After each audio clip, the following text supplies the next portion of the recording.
ഞാൻ മിനിഞ്ഞാന്ന് ബഹുമാനപ്പെട്ട തങ്ങളവറുകളുടെ വീട്ടിൽ കുടുംബത്തെ സമാശ്വസിക്കുന്നതിന്റെ ഭാഗമായി പോയിരുന്നു. എൻ്റെ ഭാര്യയും കൂടെ ഉണ്ടായിരുന്നു. തങ്ങളവറുകൾ എൻ്റെ വീട്ടിൽ വരുമ്പോൾ അധികവും ഫാമിലി ഉണ്ടാവും. ആദ്യം തന്നെ പറയും ഞാനും ഫാമിലിയും അങ്ങ് വരും എന്നാണ് പറയുന്നത്. ഞാൻ അങ്ങനെ അവിടെ ചെന്നപ്പോ തങ്ങളവറുകളുടെ ഇളയ മകൻ അവിടെ ഉണ്ടായിരുന്നു. മകൻ എന്നോട് മുതഅല്ലിമാണ് എന്ന് പറഞ്ഞപ്പോൾ ഞാൻ പറഞ്ഞു നല്ല ആലിമാകണം, നന്നായി ഇൽമു പഠിക്കണം. ഇൽമും കൂടി ഉണ്ടായാൽ അതായിരുന്നു താജുൽ ഉലമയുടെ വലിയ പവർ. രണ്ടും ഒരേ സമയത്ത് ഉണ്ടായി. അതോടുകൂടെ നല്ല തഖ്വയും നല്ല ഇബാദത്തും ഉണ്ടായി. ഞാൻ ഇന്നലെയോ മിനിഞ്ഞാന്നോ ബഹുമാനപ്പെട്ട ഖുറാത്തങ്ങളുടെ ഒരു ക്ലിപ്പ് കേട്ടു. അതിൽ മഹാനവറുകൾ പറയുന്നുണ്ട്, റമദാനിൽ ഞാൻ 28 ഖത്മ് ഓതി എന്ന് ഒരു ക്ലിപ്പിൽ ഞാൻ കേട്ടു. നമുക്കും ഇബാദത്തുകൾ വർദ്ധിപ്പിക്കാൻ സാധിക്കണം. അതിന് നമ്മൾ സമയം കണ്ടെത്തണം. ഇബാദത്തിലൂടെ മാത്രമേ അല്ലാഹുവിലേക്ക് അടുക്കാൻ കഴിയുള്ളൂ. ثم جعلناك على شريعة من الأمر فاتبعها ولا تتبع أهواء الذين لا يعلمون. പരിശുദ്ധ ഖുർആൻ ഇസ്ലാമിക ശരീഅത്ത് പിന്തുടർന്ന് ജീവിക്കണം എന്നത് നബി സല്ലല്ലാഹു അലൈഹി വസല്ലമ തങ്ങളോട് തന്നെ കൽപ്പിച്ചിരിക്കുകയാണ്. അതിനേക്കാൾ വലിയ ഒരു മഹാനെയും അല്ലാഹു സൃഷ്ടിച്ചിട്ടില്ലല്ലോ. നബിതങ്ങൾ തന്നെ ശരീഅത്ത് പൂർണ്ണമായി ജീവിതത്തിൽ പകർത്തി ജീവിക്കണം എന്നാണ് നിർദ്ദേശം. വഅബ്ദു റബ്ബക ഹത്താ യഅതിയകൽ യഖീൻ. ഉറച്ച കാര്യമാണ് മരണം. എപ്പോഴാണ് എന്നത് ആർക്കും നിർവചിക്കാൻ കഴിയില്ല. അതാണ് ബഹുമാനപ്പെട്ട ഖുറാത്തങ്ങളുടെ വഫാത്തും അതേപോലെ അടുത്ത ദിവസം നടന്ന ജലാലുദ്ദീൻ തങ്ങളുടെ വഫാത്തുമൊക്കെ നമ്മെ അറിയിക്കുന്നത്. ഏത് സമയത്തും നമുക്ക് മരണം സംഭവിക്കാം. അല്ലാഹു നമുക്കെല്ലാവർക്കും ആഖിബത്ത് നന്നാക്കി തെരുമാറാകണം.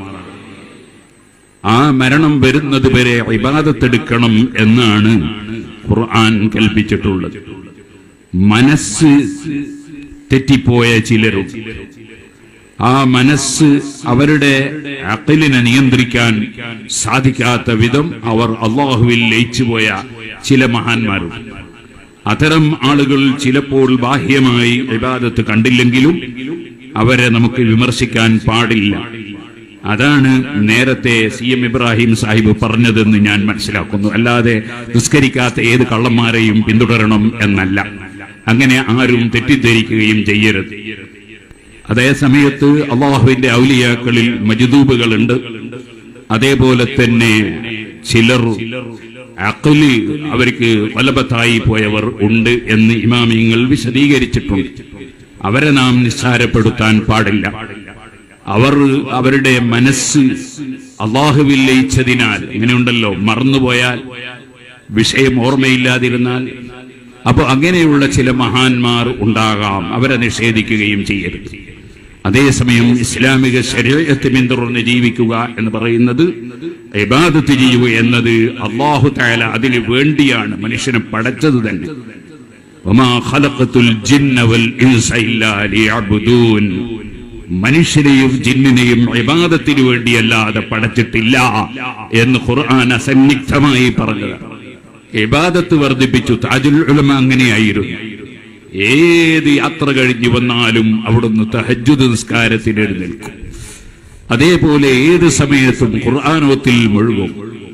ഞാൻ കുട്ടിക്കാലത്ത് കാസർഗോഡ് ഭാഗത്ത് വന്ന് വഅള് കഴിഞ്ഞ് തിരിച്ചു പോകുമ്പോൾ പലപ്പോഴും തീവണ്ടിയിൽ മർക്കസിൽ പഠിക്കുന്ന കാലത്ത് പോകാറുണ്ട്. അപ്പൊ ചിലപ്പോൾ അപ്പുറത്തെ കമ്പാർട്ട്മെന്റിൽ നിന്ന് ഉറക്കെ ഖുർആൻ ഓതുന്നത് കേൾക്കും. ഞാൻ ചെന്ന് നോക്കിയപ്പോൾ അത് താജുൽ ഉലമയാണ്. അവിടെ വണ്ടിയിലിരുന്ന് ഇങ്ങനെ ഉറക്കെ ഖുർആൻ ഓതുകയാണ്. അവിടെ ആരുണ്ട് എന്നുള്ള ചിന്തയൊന്നുമില്ല. കാരണം അവർ അള്ളാഹുവിനെ സ്നേഹിച്ച് അള്ളാഹുവിൽ ലയിച്ചുകൊണ്ടാണ് അവരുടെ ജീവിതം. ബഹുമാനപ്പെട്ട ഖുറാത്തങ്ങളവറുകളെ സംബന്ധിച്ച് നിങ്ങൾ ശ്രദ്ധിച്ചിട്ടുണ്ടോ? തങ്ങളവർക്ക് യാതൊരു ജാടയും ഇല്ല. ഒരു സാധാരണ കുപ്പായം സാധാരണ കെട്ടുന്ന തലേ കെട്ടും. നിങ്ങളെ എത്ര വലിയ സ്ഥലത്ത് കൊണ്ടുപോയാലും എവിടെ പോയാലും തങ്ങളെ പോകുന്ന പോക്കങ്ങ് പോകും. കാരണം ജനങ്ങളെ നോക്കിയിട്ട് കാര്യങ്ങൾ ചെയ്യുകയോ ജനങ്ങളെ തൃപ്തിപ്പെടുത്തുകയോ ചെയ്യുക എന്ന നയത്തിന് പകരം അവിടുന്ന് ആ ജീവിക്കുന്ന ശൈലിയിൽ തനിക്ക് ശരിയാണെന്നും ബോധ്യപ്പെട്ട ഒരു വിഷയത്തിൽ ഒരിഞ്ച് മാറൂല. ഞാൻ പലപ്പോഴും പല വിഷയത്തിലും സംസാരിച്ചു നോക്കിയിട്ടുണ്ട്. മാനവറുകൾക്ക് ശരിയാണെന്ന് ബോധ്യപ്പെട്ടത് അത് എനിക്ക് ശരിയാണെന്ന് ബോധ്യപ്പെട്ടോളന്നില്ല. സ്വന്തത്തിൽ ശരിയാണെന്ന് ബോധ്യപ്പെട്ട വിഷയത്തിൽ ഒരിഞ്ച് മാറൂല. അങ്ങനെയുള്ള ഒരു ഉറപ്പ്, ഒരു യഖീൻ അത് തങ്ങളവറുകൾക്കുണ്ടായിരുന്നു. അല്ലാഹു അവിടുത്തെ ദർജ വർദ്ധിപ്പിച്ചു കൊടുക്കുക. ഇരിക്കട്ടെ, ഞാൻ പറഞ്ഞു വരുന്നത് ഇബാദത്തുകൾ നമ്മളെല്ലാം മരണത്തിനു വേണ്ടി ഒരുങ്ങണം. ബഹുമാനപ്പെട്ട സയ്യിദ് അലി ബാഫഖി തങ്ങൾ അല്ലാഹു ദീർഘായുസ്സും ആഫിയത്തും തൗഫീഖും ഹിമ്മത്തും വർദ്ധിപ്പിച്ചു കൊടുക്കുക. തങ്ങളവരുടെ ദുആയിൽ നിങ്ങൾ ശ്രദ്ധിച്ചിട്ടുണ്ടോ? ദുആയിൽ അല്ലാഹുമ്മ ജഅലി തഖ്വാ സാദനാ, അതാണ് ആവർത്തിച്ച് ദുആ ചെയ്തത്. നമുക്ക് തഖ്വ വേണം. തഖ്വ എന്ന് പറയുന്നത് അതിന്റെ ഉറവിടം മനുഷ്യന്റെ ഖൽബാണ്. അത്തഖ്വാ ഹാഹുന, തഖ്വ ഇവിടെയാണ് എന്ന് പറഞ്ഞാൽ അഹങ്കാരവും അസൂയയും വിദ്വേഷവും വൈരാഗ്യവും വെറുപ്പുമൊന്നുമില്ലാതെ തെളിഞ്ഞ മനസ്സ് വേണം. ഖൽബുൻ സലീം. അല്ലാത്തവർക്കൊന്നും ഉപകരിക്കുകയില്ലെന്നല്ലേ ഖുർആൻ പറഞ്ഞത്? യൗമ ലാ യൻഫഉ മാലുൻ വലാ ബനൂൻ ഇല്ലാ മൻ അത്തല്ലാഹ ബിഖൽബിൻ സലീം. ക്ലിയറായ മനസ്സ്. അപ്പൊ ഖൽബ് ശുദ്ധിയാകണം. അതോടുകൂടെ അള്ളാഹു കൽപ്പിച്ചതെല്ലാം എടുക്കുന്നവൻ കൃത്യമായി നിസ്കരിക്കണം. അതേപോലെ അള്ളാഹു നിർബന്ധമാക്കിയതെല്ലാം എടുക്കണം.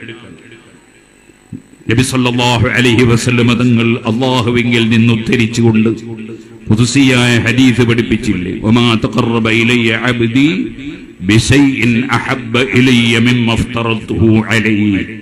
ഇമാം ബുഖാരി അത് റിവായത്ത് ചെയ്യുന്നുണ്ട്. ഞാൻ ഫർളാക്കിയ കാര്യം എടുക്കാതെ അതിനേക്കാൾ എനിക്ക് താല്പര്യമുള്ള ഒരു സംഗതിയും എടുത്തുകൊണ്ടിനേക്ക് അടുക്കാം എന്നൊരു വ്യാമോഹം ഒരാൾക്കും വേണ്ടെന്നാണ് അള്ളാഹു തന്നെ പഠിപ്പിച്ചിട്ടുള്ളത്. വമാ തഖറബ ഇലയ്യ അബ്ദി ബിശൈഇൻ അഹബ്ബ ഇലയ്യ മിമ്മ അഫ്തറതുഹു അലൈഹി. അതോടുകൂടെ വലാ യസാലു അബ്ദി യതഖറബു ഇലയ്യ ബിന്നവാഫിൽ, ധാരാളം സുന്നത്തുകൾ എടുത്തുകൊണ്ട് അല്ലാഹുവിലേക്ക് അടുക്കണം. ഫർളായ കാര്യം തന്നെയാണ് ഹറാമ് കൈയൊഴിക്കുകയെന്നത്. അതുപോലെ കറാഹത്തുകൾ കൈയൊഴിക്കുകയെന്നത് ഇമാം ഗസാലി റളിയല്ലാഹു അൻഹു ഒരു സ്ഥലത്ത് പറഞ്ഞില്ലേ? കറാഹത്തുകൾ ഇന്നൽ ആരിഫീന കബീറ. ആരിഫീങ്ങളായ മഹാന്മാരുടെ അടുക്കൽ കറാഹത്ത് തന്നെ വലിയ കബീറത, വൻകുറ്റം പോലെയാണ് അവരതിനെ കാണുക. മഹാനായ സി.എം. വലിയുല്ലാഹി ഖദ്ദസല്ലാഹു സിർറഹുൽ അസീസിനെ പോലുള്ള, വടകര മുഹമ്മദ് ആജി തങ്ങളെ പോലുള്ള മഹാന്മാർ അവർ ചിലപ്പോൾ നമുക്ക് ചെറുതാണെന്ന് തോന്നുന്ന വിഷയങ്ങളെ വളരെ ഗൗരവപൂർവ്വം സമീപിക്കുന്നതായി നമുക്ക് കാണാൻ കഴിയും. അത് ആരിഫീങ്ങളുടെ ഒരു സ്വഭാവമാണ്. അവർക്ക് ചെറുതില്ല. അള്ളാഹുവിനോട് എതിരായിട്ടല്ലേ ചെയ്യുന്നത്? അള്ളാഹു ഒരിക്കലും ചെറുതല്ലല്ലോ, അള്ളാഹു അക്ബർ.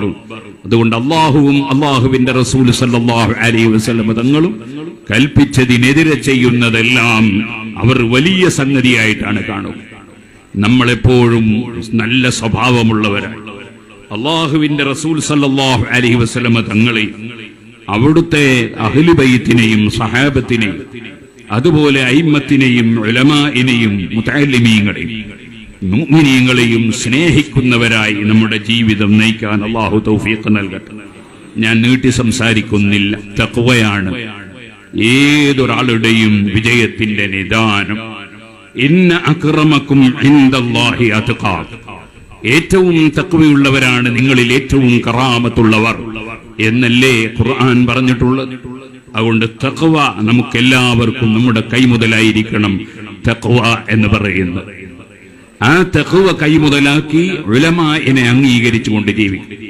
ബഹുമാനപ്പെട്ട സയ്യിദ് ഫضل കോയമ്പത്തങ്ങൾ ഖുറാ തങ്ങൾ അവരുടെ ഏറ്റവും വലിയ പ്രത്യേകത ഉലമാ എന്താണോ പറയുന്നത് അവിടെ ഉറച്ചു നിൽക്കും, അതിനപ്പുറം ഇല്ല. ബഹുമാനപ്പെട്ട ഒരു തന്നെ പണ്ഡിതനാണ്. സമസ്ത കേരള ജമിയത്തുൽ ഉലമ മുശാവറ അംഗമാണ്. കണ്ണൂർ ജില്ലാ മുശാവറയുടെ പ്രസിഡന്റാണ്. മഹാനവറുകൾ മുശാവറയിലൊക്കെ പങ്കെടുക്കുന്ന ആളാണ്. അവിടെ ഉലമാക്കൾ ഒരുമിച്ച് കൂടി ഒരു തീരുമാനം പറയുമ്പോൾ ആ തീരുമാനത്തെ തങ്ങൾ പിന്തുണച്ചതല്ലാതെ ഇന്നേ വരെ അതിനെതിരായി ഒരു വാക്കുപോലും തങ്ങളവറുകൾ സംസാരിച്ചിട്ടില്ല. എല്ലാവരും തങ്ങളെ ബഹുമാനിക്കുന്നു, എല്ലാവരും ആദരിക്കുന്നു. പക്ഷേ ആ ആദരവ് ഒരിക്കലും അവിടുന്ന് ദുർവിനിയോഗം ചെയ്തിട്ടില്ല, ചൂഷണം ചെയ്തിട്ടില്ല. മറിച്ച് അطീഉല്ലാഹ വ അطീഉർ റസൂല വ ഉലിൽ അംരി മിൻകും, അല്ലാഹുവിനെ അനുസരിക്കണം, അല്ലാഹുവിന്റെ റസൂൽ സല്ലല്ലാഹു അലൈഹി വസല്ലം തങ്ങളെ അനുസരിക്കണം. വ ഉലിൽ അംരി മിൻകും, നിങ്ങളിലുള്ള കാര്യക്കാരായ പണ്ഡിതന്മാരെ അനുസരിക്കണം. അത് ഖുർആനിന്റെ നിർദ്ദേശമാണ്. ആ നിർദ്ദേശം സ്വീകരിച്ചുകൊണ്ടല്ലാതെ തങ്ങളവர்கள் പ്രവർത്തിച്ചിട്ടില്ല. അല്ലാഹു അവിടുത്തെ സന്താന പരമ്പരകൾക്കും കുടുംബങ്ങൾക്കുമെല്ലാം ആ വഴി പിന്തുടർന്ന് ജീവിക്കാനുള്ള എല്ലാ തൗഫീഖും നൽകുമാറാകട്ടെ. നമുക്കും അല്ലാഹു തആല ആ തൗഫീഖ് നൽകുമാറാകട്ടെ. ഞാൻ നീട്ടി സംസാരിക്കുന്നില്ല. മഹാനായ സയ്യിദ് അവറുകൾ നേരത്തെ സംസാരിക്കുമ്പോൾ പറഞ്ഞില്ലേ, നബി സല്ലല്ലാഹു അലൈഹി വസല്ലം തങ്ങളുടെ പേരിൽ സ്വലാത്ത് ചൊല്ലുന്നു, അതോടുകൂടെ നബി തങ്ങളുടെ കുടുംബത്തിന്റെ പേരിലും നിസ്കാരത്തിൽ സ്വലാത്ത് ചൊല്ലും. നബി തങ്ങളുടെ സ്വലാത്തിന്റെ കൂടെ കുടുംബത്തെ ചേർത്ത് സ്വലാത്ത് ചൊല്ലുന്നത് അത് തന്നെ പോരെ. അതാണ് കഫാകുമു മിൻ അളീമിൽ ഖദ്രി അന്നകുമു മല്ലം യുസല്ലി അലൈക്കും ലാ സ്വലാത്ത ലഹു എന്ന് ഇമാം ശാഫിഈ റളിയല്ലാഹു അൻഹു ചൊല്ലിയിട്ടുള്ളത്. നിസ്കാരം പരിപൂർണമാകണോ? അഹ്ലു ബൈത്താകുന്ന നിങ്ങളുടെ പേരിൽ സ്വലാത്തിയല്ലാതെ അത് പൂർണ്ണമാകുന്നില്ലല്ലോ. അത് പോരെ നിങ്ങൾക്ക് ബഹുമാനമെന്ന്. യാ അഹ്ല ബൈത്തി റസൂലില്ലാഹി ഹുബ്ബുകും ഫർദും മിനല്ലാഹി ഫിൽ ഖുർആനി അൻസലഹു എന്ന് ഖുർആൻ തെളിവാണെന്ന് പറഞ്ഞുകൊണ്ട് ഇമാം ശാഫിഈ റളിയല്ലാഹു അൻഹു ചൊല്ലിയത് കാണാം. ഞാനൊരു ചെറിയ സംഭവം ബർക്കത്തിനു വേണ്ടി പറഞ്ഞു നിർത്തുന്നു. മഹാനായ ശൈഖ് സാലിഹ് മൂസദ്ദരി റളിയല്ലാഹു അൻഹു അൽ ഫജ്റുൽ മുനീർ എന്ന ഗ്രന്ഥത്തിൽ താജുൽ ലഖ്മിൽ ഇസ്കന്ദരി റഹിമഹുല്ലാഹ് രേഖപ്പെടുത്തിയതായി ഇമാം സുംഹൂദി രേഖപ്പെടുത്തുന്നതായി നമുക്ക് കാണാം. കപ്പലിൽ യാത്ര ചെയ്തുകൊണ്ടിരിക്കുകയാണ്. വലിയ കാറ്റടിക്കുന്നു. ആരും രക്ഷപ്പെടുകയില്ലെന്ന് തോന്നുന്ന കാറ്റ്. അങ്ങനെ വരുമ്പോൾ എന്റെ കണ്ണൊന്നങ്ങ് മയങ്ങിപ്പോയി. അല്ലാഹുവിന്റെ റസൂൽ സല്ലല്ലാഹു അലൈഹി വസല്ലം തങ്ങളെ ഞാൻ സ്വപ്നത്തിൽ കണ്ടു. അവിടുന്ന് പറഞ്ഞു, ഖുൽ യാ അഹ്ലിൽ മർകം, ഈ വാഹനത്തിൽ കപ്പലിലുള്ളവരോടൊക്കെ പറയൂ, യഖൂലു, അവർ ചൊല്ലട്ടെ, അൽഫ മറ, 1000 തവണ, اللهم صل على سيدنا محمد وعلى آل سيدنا محمد صلاة تنجينا بها من جميع الأهوال والآفات وتقضي لنا بها جميع الحاجات وتطهرنا بها من جميع السيئات وترفعنا بها عندك أعلى الدرجات وتبلغنا بها أقصى الغايات من جميع الخيرات في الحياة وبعد الممات. ഏകദേശം നമ്മുടെ മങ്കൂസ മൗലിദിന്റെ അവസാനത്തിൽ, ബദർ മൗലിദിന്റെ അവസാനത്തിലൊക്കെ ചൊല്ലുന്ന ദുആയുടെ തുടക്കത്തിലുള്ള സ്വലാത്ത്. മഹാനവറുകൾ പറയാൻ, ഞാൻ ഉറക്കം തെളിഞ്ഞു. ഞാൻ കപ്പലിലുള്ളവരോടൊക്കെ പറഞ്ഞു, നമ്മളെല്ലാവരും ചൊല്ലുക ഈ സ്വലാത്ത്. റസൂലുള്ളാഹി സ്വല്ലല്ലാഹു അലൈഹി വസല്ലം തങ്ങളുടെ പേരിലും അവിടുത്തെ കുടുംബത്തിന്റെ പേരിലുമുള്ള ഈ മഹത്തായ സ്വലാത്ത്. ആ സ്വലാത്ത് ഞങ്ങൾ ചൊല്ലിയൊരു 300 ചൊല്ലിയതേ ഉള്ളൂ. ഫഫറജല്ലാഹു അന്നാ, എല്ലാ കാറ്റും കോളും പോയി, ഞങ്ങൾ അവിടെ രക്ഷപ്പെട്ടു. ഈ സംഭവം ഉദ്ധരിച്ചുകൊണ്ട് മഹാന്മാരായ പണ്ഡിതന്മാര് പറയാൻ, ചില മഹത്തുക്കളായ സാലിഹീങ്ങൾ, ഇമാം ഹസൻ ഇബ്നു അലി അൽ അസ്വാനി റഹിമഹുല്ലാഹ് തുടങ്ങിയ പലരും ഉദ്ധരിച്ചതായി പറയാൻ, മൻ ഖാലഹാ ഫീ കുല്ലി മുഹിമ്മിൻ വനാസിലത്തിൻ അൽഫ മറ, 1000 തവണ ഏതൊരു പ്രശ്നമുണ്ടായാൽ, ഏതൊരു മുസീബത്ത് വന്നാൽ ഈ സ്വലാത്ത് ചൊല്ലിയാൽ ഫറജല്ലാഹു അൻഹു വഅദ്റക മഅ്മൂലഹു എന്ന് മഹാനായ ഇമാം സുംഹൂദി രേഖപ്പെടുത്തിയതായി കാണാം. അപ്പൊ സുഹൃത്തുക്കളെ, നബിതങ്ങളുടെ ഈ നബിതങ്ങളുടെ കുടുംബത്തിന്റെ പേരിലുമുള്ള സലാത്ത്, ആ സലാത്തിന് തന്നെ വലിയ മഹത്വവും ആണ്. ഞാൻ നീട്ടി സംസാരിക്കുന്നില്ല. നമ്മളെല്ലാം അഹ്ലു ബൈത്തിനെ സ്നേഹിച്ചുകൊണ്ട് ഇവിടെ വന്നവരാണ്. ഇത് മുഹറം മാസമാണ്. മുഹറം മാസം വളരെ പുണ്യമുള്ള ഒരു മാസമാണ്. പക്ഷേ അല്ലാഹുവിന്റെ ദീൻ നമ്മെ പഠിപ്പിച്ചത്, നേരത്തെ പറഞ്ഞല്ലോ ഞാൻ, ശരീഅത്ത് വിട്ടുകൊണ്ടൊരു കാര്യമില്ല. ഇസ്ലാമിക ശരീഅത്ത് നമ്മെ പഠിപ്പിച്ചത് അതിന്റെ വഴിയിലാണ്. അഹ്ലുസുന്നത്തി വൽ ജമാഅ. ശീഅത്ത് എന്ന് പറയുന്ന ഒരു കക്ഷിയും നാസിബത്ത് എന്ന് പറയുന്ന വേറൊരു കക്ഷിയും ഈ ലോകത്തുണ്ടായിട്ടുണ്ട്. നാസിബത്ത് എന്ന് പറയുന്ന കക്ഷി അഹ്ലു ബൈത്തിന്റെ വിരോധികളാണ്.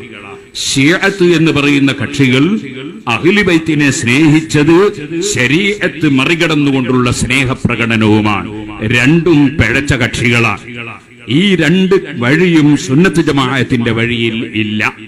അതുകൊണ്ട് തന്നെ ബഹുമാനപ്പെട്ട സാദാത്തുക്കളുടെ ബഹുമാനം പറയാൻ വേണ്ടി മാത്രം ഇമാം സുംഹൂദി റഹ്മത്തുള്ളാഹി അലൈഹി നിങ്ങൾ രചിച്ച ഈ എന്റെ കയ്യിലുള്ള അൽ ഇസ്റാഫ് അലാ ഫളിൽ അസ്റാഫ് എന്ന ഗ്രന്ഥത്തിലും അതേപോലെ അഹ്ലു ബൈത്തിനെ സംബന്ധിച്ച് വളരെ വിശദമായി രേഖപ്പെടുത്തിയ ഇബ്നു ഹജറുൽ ഹൈതമി റളിയല്ലാഹു അൻഹുവിന്റെ സവായിഖുൽ മുഹരിഖയിലും അതുപോലുള്ള കിതാബുകളൊക്കെ നോക്കിയാൽ നമുക്ക് കാണാം, അതേ ആശുറ വരുന്ന ദിവസം ദുഃഖപ്രകടനങ്ങളൊന്നും നടത്താൻ പാടില്ല.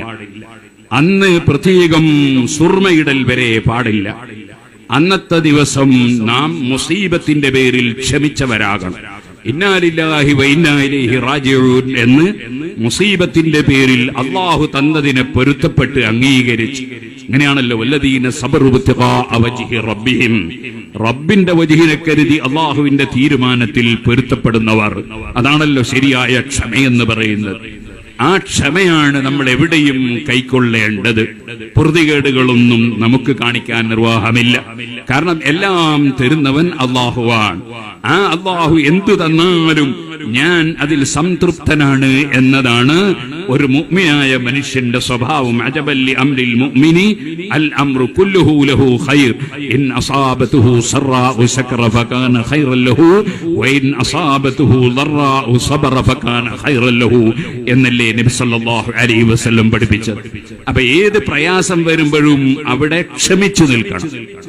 എങ്ങനെയാണെങ്കിലും മാ അസാബ മിൻ മുസീബത്തിൻ ഫിൽ അർളി വലാ ഫീ അൻഫുസികും ഇല്ലാ ഫീ കിതാബിൻ മിൻ ഖബ്ലി അൻ നബ്റാഹാ ഇന്ന ദാലിക അലല്ലാഹി യസീർ ലകൈ ലാ തൻസൗ അലാ മാ ഫാതകും വലാ തഫറഹു ബിമാ ആതാക്. എന്ത് കിട്ടിയാലും അഹങ്കരിക്കരുത്. ഒന്ന് സംഭവിച്ചാലും അതിന്റെ പേരിൽ ടെൻഷൻ അടിക്കരുത്. മറിച്ച് അള്ളാഹുവിലേക്ക് ഖൽബ് തിരിച്ച് എന്റെ റബ്ബ് തന്നത് എന്ന നിലക്ക് അത് അംഗീകരിക്കുകയും പൊരുത്തപ്പെടുകയും ചെയ്തുകൊണ്ടുള്ള ക്ഷമ, ആ ക്ഷമയാണ് ഫബശ്ശിരി സ്വാബിരീൻ, ക്ഷമിക്കുന്നവർക്ക് സന്തോഷ വാർത്ത അറിയിക്കണം. അല്ലദീന ഇദാ അസാബതുഹും മുസീബത്തുൻ ഖാലൂ ഇന്നാ ലില്ലാഹി വ ഇന്നാ ഇലൈഹി റാജിഊൻ. അങ്ങനെ വരുമ്പോൾ അവർക്കതിന്റെ പേരിൽ അള്ളാഹു പ്രതിഫലം കൊടുക്കും. ഉലൈക അലൈഹിം സ്വലവാത്തും മിർ റബ്ബിഹിം വറഹ്മ, ഖുർആനാണ്. അതുകൊണ്ട് ആശൂറ വരുമ്പോഴും മുഹറം വരുമ്പോഴൊക്കെ ദുഃഖപ്രകടനം നടത്തുന്ന ശിയാക്കളുടെ വഴിയിലോ അല്ലെങ്കിൽ അത്തരത്തിലുള്ള മാർഗത്തിലോ അല്ലെങ്കിൽ നേരത്തെ ചിലർ മഹാനായ ഹുസൈൻ റളിയല്ലാഹു അൻഹു കൊല്ലപ്പെട്ട ദിവസമായതുകൊണ്ട് സന്തോഷം പ്രകടിപ്പിച്ച് സുർമ ഇട്ടതുപോലെ അതിന്റെ പേരിൽ പുതിയ വസ്ത്രം ധരിച്ചതുപോലെ സന്തോഷം പ്രകടിപ്പിച്ച നാസിബത്തിന്റെ വഴിയിലോ പെട്ടുപോകാതെ മഹാന്മാര് പഠിപ്പിക്കുന്നുണ്ട്. നമുക്കെല്ലാം അറിയാം, ആശൂറ നോമ്പ് വളരെ പുണ്യമുള്ളതാണ്. അത് മൂസാ നബി അലൈഹി സ്വലാത്തു വസ്സലാം ഫിർഔനിന്റെ മർദ്ദനങ്ങളിൽ നിന്ന് രക്ഷപ്പെട്ട വകയിലുള്ള ശുക്റാണ്. അതോടുകൂടെ തൗസിയത്തുൻ അലൽ ഇയാൽ, അതെ നമ്മുടെ ആശ്രിതർക്ക് നല്ല ഭക്ഷണവും മറ്റും കൊടുക്കുന്നത് അന്ന് നല്ലതാണ് എന്ന് ചില റിവായത്തുകളിൽ ഉണ്ട്. അതിനെ മഹാന്മാരായ പണ്ഡിതന്മാരെ തള്ളിക്കളഞ്ഞിട്ടില്ല. അതേ സമയത്ത് അല്ലാത്ത സംഗതികൾ പലതും പറയപ്പെടുന്നതെല്ലാം പണ്ഡിതന്മാരെ തള്ളിക്കളഞ്ഞിട്ടുള്ളതാണ്. അത് ഇബ്നു ഹജറുൽ ഹൈതമി തങ്ങളും ഇമാം സുംഹൂദിയും ലോകത്തുള്ള ഒരുപാട് പണ്ഡിതന്മാർ സുന്നത്ത് ജമാഅത്തിന്റെ അയിമ്മത്ത് രേഖപ്പെടുത്തി വെച്ചിട്ടുണ്ട്. അതുകൊണ്ട് നമ്മൾ ആ സുന്നത്തുകൾ മുറുകെ പിടിച്ചും ബിദ്അത്തുകൾ കൈയൊഴിച്ചും മാത്രം നമ്മൾ ജീവിക്കണം. നമ്മൾ ഒരിക്കലും ഒരാളെയും പുകഴ്ത്തി പറഞ്ഞിട്ട് നമ്മൾ കുറ്റക്കാരാകരുത്. കേട്ടുകേൾവിയുടെ അടിസ്ഥാനത്തിൽ ഒന്നും പറയരുത്. വളരെയേറെ ശ്രദ്ധിക്കണം. ഇനിയിപ്പോൾ ബഹുമാനപ്പെട്ട ഖുറാത്തങ്ങൾ ഇവിടെ മറവ് ചെയ്യപ്പെട്ടു. അള്ളാഹു അടുത്ത് ദർജ വർദ്ധിപ്പിച്ചു കൊടുക്കട്ടെ. സയ്യിദന്മാരെ സമീപിക്കുന്നത് ജീവിതകാലത്തും വഫാത്തിന് ശേഷവും ഏതായാലും പുണ്യം തന്നെയാണ്. അതുകൊണ്ട് ഇവിടെ സിയാറത്തിന് വരുന്നതൊക്കെ പുണ്യം തന്നെയാണ്. പക്ഷേ അതിനെ പ്രചോദിപ്പിക്കണം എന്ന് മനസ്സിലാക്കി എന്തെല്ലാമോ വിളിച്ചു പറയരുത്. സ്റ്റേജിൽ കയറിയിട്ട് എന്തെല്ലാമോ അവരുടെ മഹത്വത്തെ ജനങ്ങൾ തെറ്റിദ്ധരിക്കാനോ അവരെ തെറ്റിദ്ധരിപ്പിക്കപ്പെടാനോ കാരണമാകുന്ന വിധത്തിലുള്ളതൊന്നും പറയരുത്. വലിയ ആൾക്കാരും ചിലപ്പോൾ തമാശ പറയും. ബഹുമാനപ്പെട്ട അഷ്റഫ് തങ്ങളുടെ ഡ്രൈവറാണ്. മിഞ്ഞാന്ന് ഞാൻ അവിടെ വീട്ടിൽ ചെന്നപ്പോ എന്നോട് പറഞ്ഞു, തലേ ദിവസം ഞങ്ങൾ ഇങ്ങനെ കാറിൽ വരുമ്പോ തങ്ങൾ പറഞ്ഞു, തങ്ങൾ എങ്ങളും ഞാനും കുറുക്കനും മാത്രമേ റോട്ടുമ്മലുള്ളൂ എന്ന് പറഞ്ഞു. കാരണം വേറെ ഒന്നുമില്ല കാണാൻ. അപ്പൊ തങ്ങളൊരു തമാശ പറഞ്ഞതാ. ഞാനും നിങ്ങളും കുർക്കനും മാത്രമേ ഉള്ളൂ. അതുപോലെ ചിലപ്പോ തമാശയിൽ തങ്ങൾ ചിലപ്പോ അത് ഞാനാണെന്നോ അത് ഞാനായിരുന്നു എന്നൊക്കെ ചിലപ്പോൾ പറഞ്ഞു എന്ന് വരും. അതൊക്കെ എടുത്ത് കറാമത്താക്കിയിട്ടൊന്നും ആരും തമാശയും കാര്യവും വേർതിരിക്കാതെ സംസാരിക്കുന്ന ചുറ്റുപാടുകൾ ഉണ്ടാകരുതെന്ന് കൂടി ഈ സമയത്ത് പറയുന്നു. സുന്നത്ത് ജമാഅത്ത് ഖിയാമത്ത് നാൾ വരെ ഇവിടെ നിലനിൽക്കണം. അതിന് കാവൽക്കാരായ പണ്ഡിതന്മാര് പഠിപ്പിച്ചു തരുന്ന നയങ്ങളും അവര് പഠിപ്പിക്കുന്ന ആശയങ്ങളും മുറുകെ പിടിക്കണം. ഇന്ന് ഞാൻ മരിക്കുമോ ഇല്ലേ എന്നെനിക്ക് യാതൊരു അറിവും ഇല്ല, നിങ്ങൾക്കുമില്ല. ഈ ഒരു മൈക്കിന് ചിലപ്പോൾ ഗ്യാരണ്ടി ഉണ്ടാകാം. ആ ഗ്യാരണ്ടി പേപ്പറിൽ ഒപ്പിട്ടവന് ഗ്യാരണ്ടിയില്ല. ഈ പ്രസംഗിക്കുന്ന ഞാൻ എന്റെ പ്രസംഗം തീരുന്നത് വരെ ജീവിക്കും എന്നതിന് ഗ്യാരണ്ടിയില്ല. അതുകൊണ്ട് എപ്പോഴും മരണത്തിന് ഒരുങ്ങി ജീവിക്കുന്നതാണ് ബുദ്ധിയുള്ള മനുഷ്യന്റെ ഏറ്റവും വലിയ വളീഫ, കടപ്പാട് എന്ന് എന്നോടും നിങ്ങളോടും ഉണർത്തി അർഹമർ റഹീമിനായ റബ്ബ് സുബ്ഹാനഹു വ തആല സാദാത്തുക്കളെ അഹ്ലുൽ ബൈത്തിനെ സ്നേഹിച്ചതിനാൽ, ഉലമാഇനെ സ്നേഹിച്ചതിനാൽ, സുന്നത്ത് ജമാഅത്തിന് വേണ്ടി എളിയ ഖിദ്മകൾ ചെയ്തതിനാൽ, സാധുക്കളായ നമ്മുടെ പ്രവർത്തനങ്ങൾക്കോ വാക്കുകൾക്കോ നയങ്ങൾക്കോ എവിടെ എന്ത് അപാകതകളുണ്ടെങ്കിലും അതെല്ലാം മാപ്പ് തന്ന് നമ്മുടെ ഖൽബ് ശുദ്ധീകരിച്ച് അവസാനം ലാ ഇലാഹ ഇല്ലല്ലാഹ് എന്ന കലിമ ചൊല്ലി ആഖിബത്ത് നന്നാക്കി റബ്ബ് നമ്മുടെ ഹുസ്നുൽ ഖാത്തിമത്ത് കൊണ്ട് നമ്മെ അനുഗ്രഹിക്കട്ടെ.